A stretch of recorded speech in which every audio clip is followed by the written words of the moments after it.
Nuclear plant ಕೂಡ ಇದೆ. ಅದ್ರ ಜೊತೆಗೆ ಸುಮಾರು ಪ್ಲಾಂಟ್ಗಳಿದೆ, ಇನ್ಕ್ಲೂಡಿಂಗ್ ದಿ ಸೌರಶಕ್ತಿ. ಎಲ್ಲಿ ಸೆಕ್ಯೂರಿಟಿ ಕವರು ಕೇಂದ್ರ ಸರ್ಕಾರ ಮಾಡ್ತಾ ಇದೆ ಅವ್ರು ಮಾಡ್ಕೊಳ್ತಾರೆ. ಎಲ್ಲಿ ರಾಜ್ಯ ಸರ್ಕಾರದ ಜವಾಬ್ದಾರಿ ಇದೆ, ನಮ್ಮ ಸ್ಟೇಟ್ ಎಸ್ಟಾಬ್ಲಿಷ್ಮೆಂಟ್ಸ್ಗಳಿದ್ದಾವೆ, ಅವು ಕೂಡ ಭಾಳ ದೊಡ್ಡ ದೊಡ್ಡ ಪ್ರಮಾಣದಲ್ಲಿ ಇರ್ತಕ್ಕಂಥವು. ಅದನ್ನೆಲ್ಲ ನಾವು ಮಾಡ್ಕೊಳ್ತೀವಿ. ಬೆಂಗಳೂರಿನಲ್ಲೂ ಕೂಡ ಈಗಾಗಲೇ ನಮ್ಮ ಲೋಕಲ್ ಪೊಲೀಸಿಗೆ ಸೆನ್ಸಿಟೈಸ್ ಮಾಡಿದ್ದೇವೆ. ಎಲ್ಲರೂ ಕೂಡ ಎಚ್ಚರಿಕೆಯಿಂದ ಇರಬೇಕು ಅಂತೇಳಿ ಸೂಚನೆಯನ್ನು ಕೊಟ್ಟಿದ್ದೀವಿ.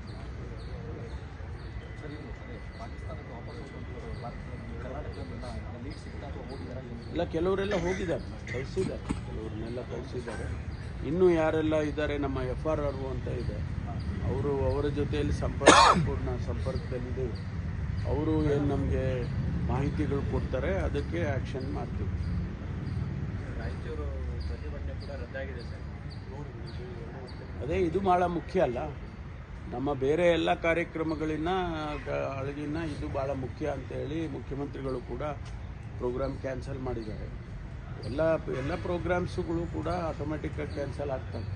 ಯಾಕೆಂದರೆ ಇದು ದೇಶದ ಭದ್ರತೆಯ ಪ್ರಶ್ನೆ. ಇದು ನಾವು ಈ ಸಂದರ್ಭದಲ್ಲಿ ನಮ್ಮ ಎಲ್ಲ ಸಣ್ಣ ಪುಟ್ಟ ಏನಾದರೂ ವ್ಯತ್ಯಾಸಗಳಿದ್ದರೆ ಅಥವಾ ಅಭಿಪ್ರಾಯಗಳಿದ್ದರೆ ಅವೆಲ್ಲ ಬದಿಗೊತ್ತಿ ದೇಶದ ರಕ್ಷಣೆಗೆ ನಾವು ಜೊತೆಯಲ್ಲಿ ಇರಬೇಕು, ಕೈ ಜೋಡಿಸಬೇಕು ಅನ್ನುವಂಥದ್ದು ಆ ದೃಷ್ಟಿಯಲ್ಲಿ ನಾವು ಮಾಡ್ತೀವಿ. ನಡುವೆ ಸರ್, ಕಾಂಗ್ರೆಸ್ ಮಾಡಿದ ಟ್ವೀಟ್ ಈಗ ಬಹಳ ಟೀಕೆಗೆ ಒಳಗಾಗ್ತಾ ಇದೆ. ಯಾವುದು ನೋಡಿಲ್ಲ. ಅತ್ಯಂತ ಶಕ್ತಿಶಾಲಿ ಅಸ್ತ್ರ ಅಂದರೆ ಶಾಂತಿ ಇರಬೇಕು ಅಂತ ಗಾಂಧಿಯವರು ಫೋಟೋ ಹಾಕಿದ್ದಾರೆ.